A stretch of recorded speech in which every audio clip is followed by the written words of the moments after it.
this is Ryan and Josh from RC Blaze. I got a request on Facebook to do a tutorial on how to check your spur gear for everything that's wrong with it. You have to take these two screws out first.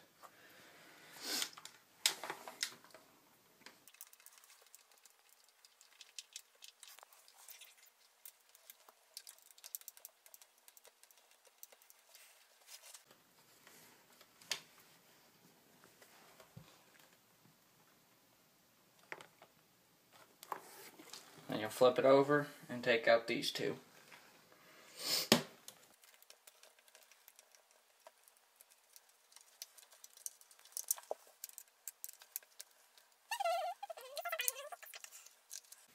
Okay.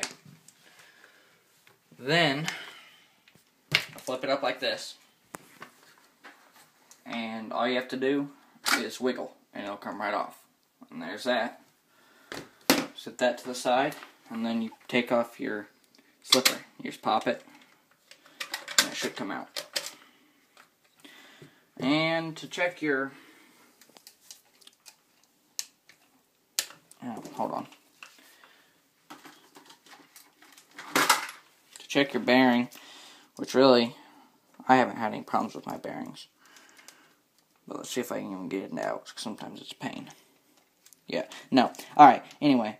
But as long as it's not stuck and can't spin when you do this, if that middle part isn't spinning while you're doing this, then you have a problem.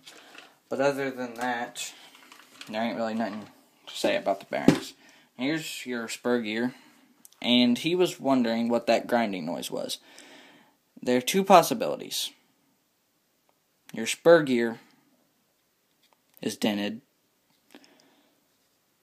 or your bearing adapter, if you have the plastic one, which I'm assuming he does because he said he had the plastic one, would be melted, which can create problems. But I'm going to run you through everything just in case that's not what it is. So, first, you'll have to take out this lock screw.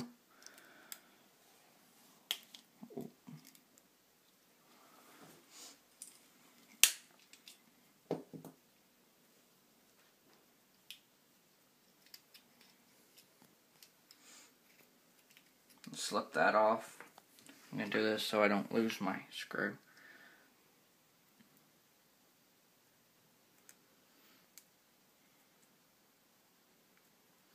Alright, now you'll need to take apart this whole thing, which you can use the wrench that it came with or a different one. I normally use a different one because I don't really like that one.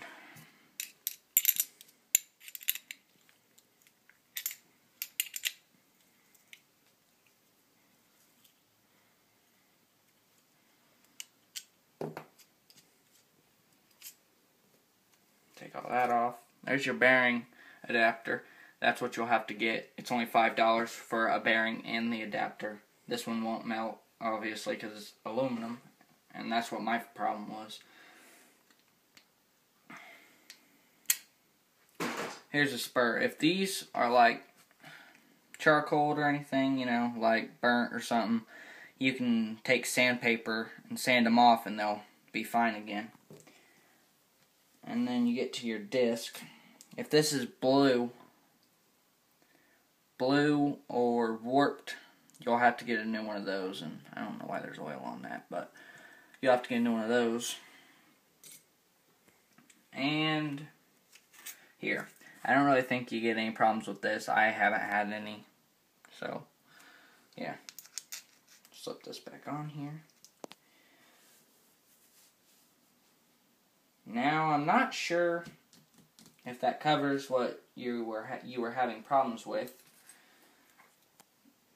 but that's kind of what I got out of it when you read it. This has been a step-by-step, pretty much what you needed, the slipper. It's not your drive shaft, I know that much. Your drive shaft, unless it's stripped, which isn't really, I don't think that could happen, but easily, so I'll show you it anyway. Here's your drive shaft. And yeah, it'll get wore right here. That's normal. That's just normal wear. And there, if it doesn't look perfect, if it looks stripped a littlest bit, that could be what your problem was. But I'm not thinking that that's what it would be.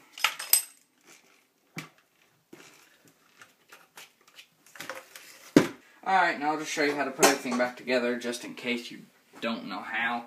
Don't know why you wouldn't, but we'll do it just for you. Ooh, make sure that don't fall out. If that little pin falls out, then you might have some problems. Go on there. There we go. You gotta make sure your slipper plate is on right, or it won't sit right, and you'll know when it's not right. Alright, now for bearing adapter.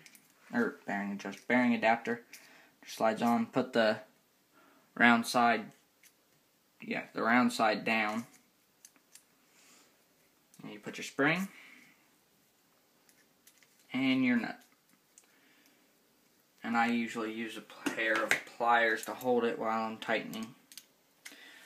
I don't have to tighten it, because it just makes it easier.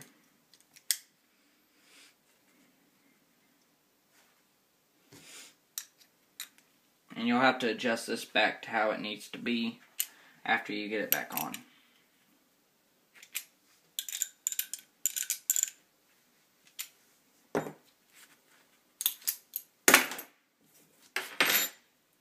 Then you'll need to put your, what would you call that? You need to put this back on. Simply slide it on until it won't go back any farther. And screw it back in.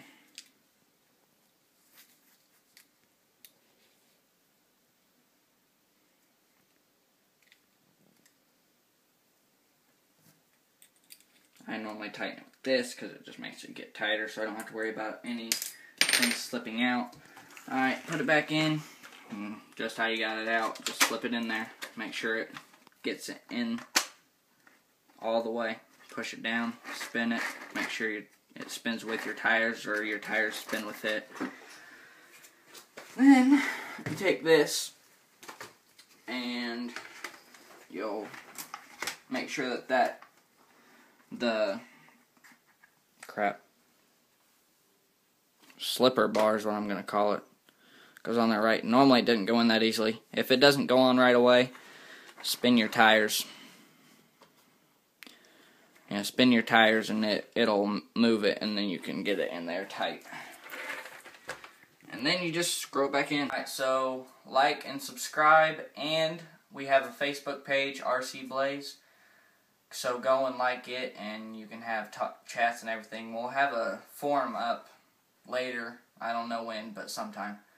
Alright, well, I'll see you guys next time.